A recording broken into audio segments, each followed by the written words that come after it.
তুমি শুধুমাত্র মোবাইলটাকে সকালবেলায় ব্যবহার করবে একমাত্র অ্যালার্মের জন্য। তোমার ফোনে অ্যালার্ম দিয়ে রাখবে, তুমি ঘুম থেকে উঠবে, একটু ফ্রেশ হবে, ফ্রেশ হওয়ার পরে তোমার কাজ থাকবে তুমি যদি পারো সকালবেলায় স্টাডি করবে। আর যদি সকালে তোমার স্টাডি করতে সমস্যা হয় তাহলে তুমি একটু বাইরে যাবে, প্রথম দিন একটু হাঁটবে, দ্বিতীয় দিন পারলে দৌড়াবে, তৃতীয় দিন পারলে তুমি একটু হার্ড ওয়ার্কআউট করবে, বাসায় একটু ব্যায়াম করতে পারো, 10টা করে বুক ডাউন দিতে পারো। কারণ এগুলা করলে না তোমার মধ্যে তোমার টেস্ট হরমোন বাড়বে। আর যখন তোমার টেস্ট হরমোন বাড়বে তুমি তখন তোমার ভিতরে ভালো কিছু অনুভূতি ফিল করবে, তুমি ভালো কিছু অনুভব করবে, তখন তোমার শরীরটা ভালো থাকবে, তখন তোমার সাথে ভালো কিছুই ঘটবে। দেখো, মানুষের যখন শরীর খারাপ থাকে, একটা মানুষের যখন শরীর ভালো থাকে না তার কিন্তু কোনো কিছুই ভালো লাগে না। তাই সবার প্রথমে তোমার শরীর স্বাস্থ্যের দিকে মন দিতে হবে। আরেকটা কথা যেটা হচ্ছে তোমাকে আজকে থেকে ফাস্টফুড খাওয়া অ্যাভয়েড করতে হবে। আমাদের বাংলাদেশে অসংখ্য মানুষ ফাস্টফুডে আসক্ত, তেল চর্বি এই জিনিসগুলো বেশি বেশি খায়। তো এগুলো খেলে তোমার অনেক প্রবলেম হবে, তোমার ঘুমের ঘাটতি হবে, শরীরের মধ্যে অনেক সমস্যা দেখা দেবে। তো আজকে থেকে চেষ্টা করবে একটু যে খাবারগুলো খাচ্ছ না ওই খাবারগুলো একটু দেখে শুনে খাওয়ার জন্য। আর যদি পারো ফাস্টফুডটা অ্যাভয়েড করো, মাসে একবার খেতে পারো। এখন চলো জেনে নিই কোন কাজ করলে মানুষ তোমাকে সম্মান করতে বাধ্য হবে। দেখো, তুমি আজকে থেকে তুমি যাদের সঙ্গে চলাফেরা করছো তোমাকে এগুলো বিচার করতে হবে, তুমি কাদের সাথে চলাফেরা করছো, সেই মানুষগুলো আসলে কেমন। 7 দিনের জন্য নিজেকে তাদের থেকে দূরে রাখো, তাদের সাথে ফোনে কন্ট্যাক্ট করা অফ করে দাও, একটু কমিয়ে দাও। তুমি শুধুমাত্র তোমার ডিসিপ্লিন ফলো করো, মোটিভেশন না, তোমার ডিসিপ্লিন ফলো করতে হবে। যেমন প্রতিদিন তোমাকে সকালবেলায় উঠতে হবে, রাত 9টা থেকে 9:30 কিংবা 10টার ভিতরে তোমাকে ঘুমিয়ে পড়তে হবে। কালকে থেকে তোমাকে মোবাইল ফোনটাকে শুধুমাত্র তুমি কাজে প্রয়োজনে ব্যবহার করবে, তোমার স্টাডি কাজে তুমি মোবাইলটাকে ব্যবহার করবে। প্রয়োজনে কথা বলা ছাড়া অপ্রয়োজনীয় কোনো কাজে তুমি সোশ্যাল মিডিয়া কোনো কাজে তোমার ফোনটাকে তুমি ব্যবহার করবে না, শুধুমাত্র তোমার প্রয়োজনে ব্যবহার করবে। দেখো, পৃথিবীতে ম্যাটেরিয়াল যত জিনিস আছে এই জিনিস থেকে তোমাকে অ্যাভয়েড করতে হবে, তোমাকে বাহিরে আসতে হবে। আর তোমাকে এটা মনে করতে হবে যে এখনকার দুনিয়াতে মোবাইল নাই, মোবাইল না থাকলে কি তুমি চলবে না। তারপর তুমি যখন কোনো মানুষের সাথে কথা বলবে, হ্যাঁ ভালো করে শুনে রাখো, তুমি যখন কোনো মানুষের সাথে কথা বলবে ঠিক চোখে চোখ রেখে কথা বলতে হবে, চোখে চোখ রেখে কথা বলবে।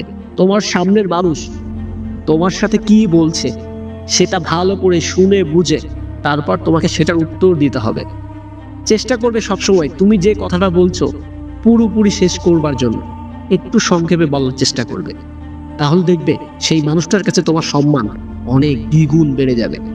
এখন হয়তো তোমরা অনেকে ভাবছো আমার স্কুলে আমার ফ্রেন্ড সার্কেল আমাকে এইভাবে সম্মান করবে, কোন কাজগুলো করতে হবে। দেখো, তোমাকে সবার প্রথমে এটা ঠিক করতে হবে।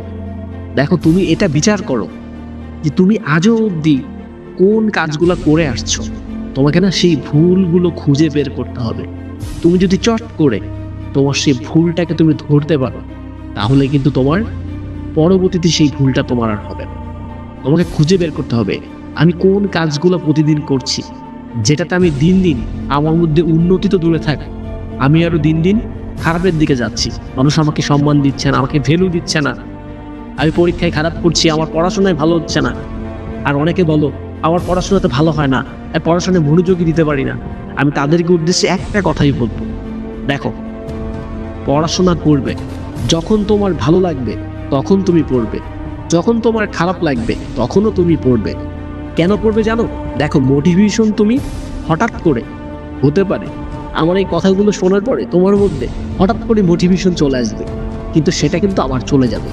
ঠিক একইভাবে তোমার মধ্যে মোটিভেশন না, তোমার মধ্যে ডিসিপ্লিন নিয়ে আসতে হবে। ডিসিপ্লিন হচ্ছে ওই জিনিস যেটা তোমার মা প্রতিদিন সকালবেলায় উঠে তোমার জন্য ব্রেকফাস্ট তৈরি করে। ঝড় বৃষ্টি তুফান যা কিছুই আসুক না কেন তোমার মা প্রতিদিন কিন্তু ডিসিপ্লিন ফলো করে, একটা অভ্যাসে পরিণত হয়ে যায়।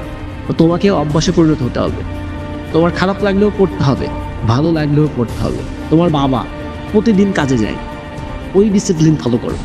তুমি ডিসিপ্লিন ফলো করো, 7 দিন পরে দেখো না তোমার ফ্রেন্ড সার্কেল, তোমার স্কুলের টিচার, তোমার রিলেটিভ, তোমার এলাকার সবাই তোমাকে সম্মান দিতে শুরু করবে, তুমি নিজেই সেটা বুঝতে পারবে।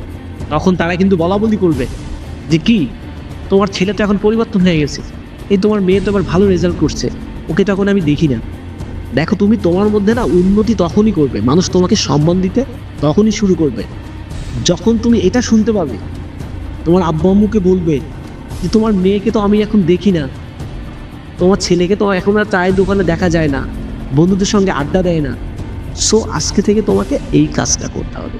দেখো তোমার সব সময় আর সর্বলাস্ট এখন যে কথাগুলো বলবো কয়েকটা পয়েন্ট আমি বলে দিচ্ছি, তুমি কোথাও লিখে নাও। নাম্বার 1, তোমাকে ঠিকঠাক মতো ঘুমাতে হবে, কারণ ঘুমালে তোমার টেস্ট হরমোন বাড়বে, তোমার শরীর ভালো থাকবে। নাম্বার 2, তোমাকে হেলথফুল খাবার খেতে হবে, যত ভালো খাবার খাবে তত তোমার শরীর ভালো থাকবে। নাম্বার 3, সেটা হচ্ছে যত ম্যাটেরিয়াল জিনিস আছে আজকে থেকে এগুলো তোমাকে অ্যাভয়েড করতে হবে, শুধুমাত্র প্রয়োজনে ব্যবহার করবে, অপ্রয়োজনীয় না। নাম্বার 4, আজকে থেকে তোমার বন্ধু বান্ধব সিলেক্ট করো, কাদের সঙ্গে তুমি চলবে কাদের সঙ্গে মিশবে না, ঠিক কতটুকু সময় দিবে এটা সিলেক্ট করো। নাম্বার 5, প্রতিদিন সকালে উঠে হাঁটো, দৌড়াও, একটু এক্সারসাইজ করো, কারণ তোমার টেস্ট হরমোন বাড়াতে হলে তোমাকে এক্সারসাইজ করতে হবে। আজকে থেকে এক্সারসাইজ করার চেষ্টা করো, তাহলে তোমার টেস্ট হরমোন বাড়বে, তুমি ভালো থাকবে। নাম্বার 6, তোমাকে মোটিভেশন নয় ডিসিপ্লিন ফলো করতে হবে। তুমি অসুস্থ থাকলেও পড়ার চেষ্টা করো,